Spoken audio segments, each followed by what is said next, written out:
Assalamu Walaikum. Hello friends, how are you?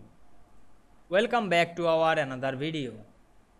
In this video, I am going to show you how to add print date and time in Microsoft Word.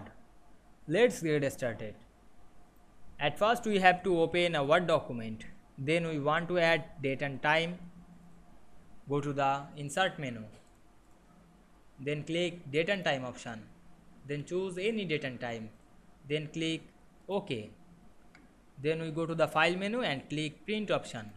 Now we can see here this print preview are available the date and time. I hope you enjoyed the video.